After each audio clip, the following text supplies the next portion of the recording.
आपका बहुत बहुत स्वागत है मेरे इस नवोदय ज्ञान यूट्यूब चैनल में, जो कि हमने पिछली क्लास में डिस्कस किया था लघुत्तम समापवर्त और महत्तम समापवर्त चैप्टर का पहला टॉपिक लासा यानी एलसीएम।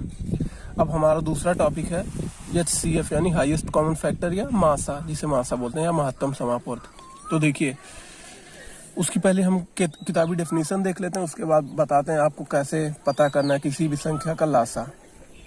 तो देखिए, महत्तम समापवर्त होता क्या है? बड़ी से बड़ी संख्या जो दी गई संख्याओं को पूर्णतः विभाजित करे। देखिए, एलसीएम में क्या दिया गया था? छोटी से छोटी संख्या जो दी गई संख्याओं से पूर्णतः विभाजित हो। उसमें बड़ी छोटी से छोटी संख्या निकालनी थी जो कि दी गई संख्याओं से, मान लीजिए कोई दी गई संख्याएं हैं, ये 6, 8 और 12, उनसे पूर्णतः विभाजित हो रही थी ये, तो उसमें सबसे छोटी देखनी थी। इसमें उसका थोड़ा उल्टा है, इसमें बड़ी से बड़ी संख्या जो दी गई संख्याओं को वहाँ से था, संख्याओं को पूर्णतः विभाजित करें। तो मान लीजिए 12, 18 और 24 है, ये दी गई संख्याएं, यहाँ हमारी ये दी गई संख्याएं हैं, ये दी गई संख्याएं हैं को पूर्णतः विभाजित करें। अब इन्हें पूर्णतः विभाजित करने वाली संख्याएं क्या हैं? 2 हैं, 4 हैं और 6 हैं।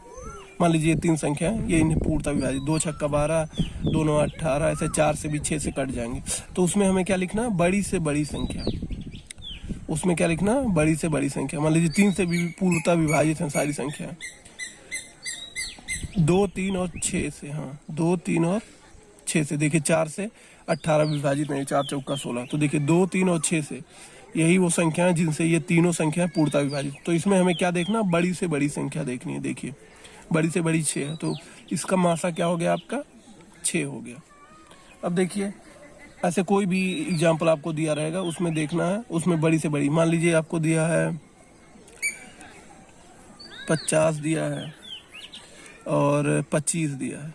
अब इसमें आपको मासा निकालना हो, तो मासा आप कैसे देखिए, वो संख्या निकालनी है जो जिनसे पूर्णतः विभाजित हो। तो देखिए 5 से भी विभाजित है और 25 से विभाजित। देखिए 25 से 25 भी विभाजित है और 50 भी। तो बड़ी से बड़ी संख्या जिससे ये दोनों संख्या पूर्णतः विभाजित, तो बड़ी से बड़ी संख्या क्या है? 25, यानी कि इन दोनों का मासा क्या हो गया? 25। अब निकालने की विधियां हम बताते हैं। तो देखिए मासा निकालने की भी 2 विधियां, जैसे लासा निकालने की 2 विधियां थी, वैसे मासा निकालने की 2 विधियां हैं। एक है भाग विधि और एक गुणनखंड विधि, जिन्हें हम डिवीजन मेथड और फैक्टर मेथड बोलते हैं। तो मान लीजिए, देखिए हम पहले गुणनखंड विधि इसमें डिस्कस कर लेते हैं। तो गुणनखंड विधि आसान है इसमें। तो देखिए, पहले मान लीजिए 12, 18 और 24 का हमें मासा निकालना है। मासा निकालना तो सेम गुणनखंड, जैसे गुणनखंड में गुणनखंड विधि, मतलब जैसे लासा में गुणनखंड विधि से करते, तो वही सेम प्रोसेस। 12 का गुणनखंड लिख लीजिए, 18 का गुणनखंड और 24 का गुणनखंड। अगर आपको गुणनखंड नहीं आता तो आप मेरा पिछला वीडियो देखिए गुणनखंड चैप्टर का, आपको आपके सारे कॉन्सेप्ट क्लियर हो जाएंगे, सब समझ में आ जाएगा। तो देखिए, गुणनखंड मतलब होता क्या है? संख्या को अभाज्य संख्याओं के गुणे के रूप में लिखना। अभाज्य संख्याओं के गुणे के रूप में। अभाज्य संख्या क्या होती है? जो खुद से कटे या एक से कटे। तो देखिए 12, 6 दूना 12, लेकिन 6 तो अभाज्य है नहीं, तो 6 को भी तोड़ देंगे। तो 2 तो लिख दिए, 6 दूना 12। अब देखिए यहाँ 6 लिखना बाकी, तो 6 अभाज्य है नहीं, तो 6 को भी तोड़ेंगे। तो 6 को 2 3 6, देखिए 2 और 3 दोनों अभाज्य हैं। तो ऐसे अभाज्य के रूप में लिखना, ये नहीं कि 2 छक्का 12, ऐसे नहीं, अभाज्य के रूप में। 2 दूना 4 3 12। देखिए 18 को 2 9 18, तो 2 लिख लीजिए। अब 9 तो अभाज्य है नहीं, तो 9 को भी अभाज्य गुणनखंड के रूप में लिखेंगे, तो 3 गुणे 3। अब देखिए 24, 12 दूना 24, तो देखिए 12 को भी अभाज्य के रूप में लिखना पड़ेगा, तो 2 छक्का 12। फिर 6 को भी अभाज्य के रूप में लिखना पड़ेगा, तो देखिए 6 को 2 3 6। अब क्या करना है? इसमें आपको गोला लगाना। देखिए वैसे सेम जैसे उसमें आप गोला लगाए थे वैसे इसमें लगाएंगे।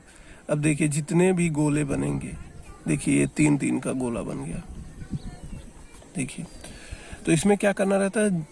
जो भी गोला पूरी संख्याओं में बने, जैसे अगर हम लासा निकालना था तो 2 2 का भी गोला बना ले रहे थे, जैसे ये 2 का भी एक गोला बना लिए थे। तो ऐसे नहीं करना हमें, जो तीनों में हो उन्हीं का गोला बनाना। तो देखिए ये तीनों में है, ये भी तीनों में है 3। अब देखिए इनका गोला बन गया। अब यही हमें लिख देना, मासा बराबर 2 और ये 3, 2 गुणे 3, मतलब जो सारे में हो, मतलब सब में हो, जो गोला सब में हो। जैसे 2 2 2 ये गोला सब में है, 3 3 3 ये गोला सब में है, और कोई एक भी गोला नहीं बन सकता। 2 इसमें है, फिर 2 इसमें है, इसमें 2 नहीं है, देखिए 3 और बाकी 2 है और कहीं नहीं है।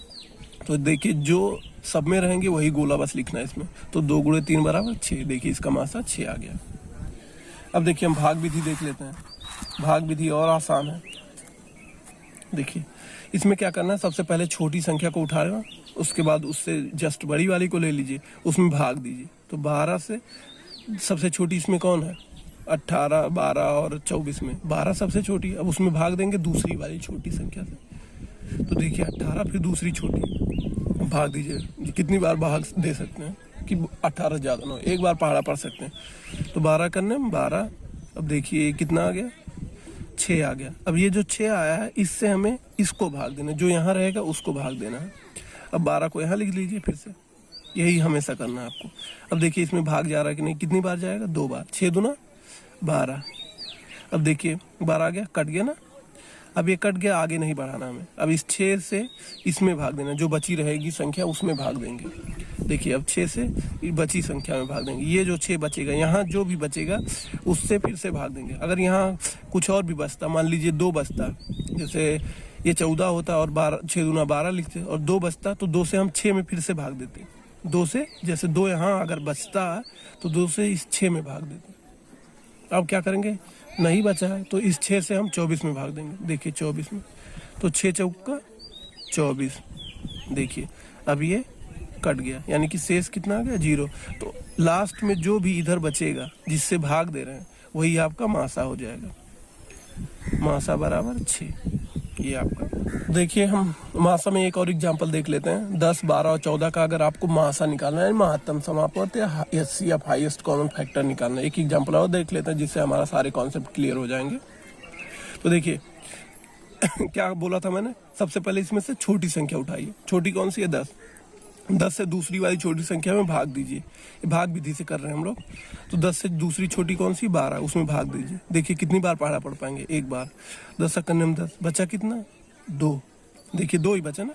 अब ये जो 2 यहाँ शेष आएगा उससे इसमें भाग देंगे, जो यहाँ बचा रहेगा उसमें, जिससे पहले भाग दे तो उसमें भाग देंगे। तो देखिए 10 को यहाँ लिख देंगे, अब उसमें भाग देंगे। तो 2 पंचे 10। अब देखिए कट गया, शेष यहाँ 0 रह गया। अब फिर से अगर यहाँ कुछ बचा होता तो इससे 2 में भाग देते, इससे 2 में भाग देते। अब जो यहाँ बचा है उससे फिर से 14 में जो बची हुई संख्या उसमें भाग देंगे। जब तक शेष नहीं आ जाएगा तब तक भाग देते रहेंगे। अब देखिए 2 से 14 में भाग दे दीजिए।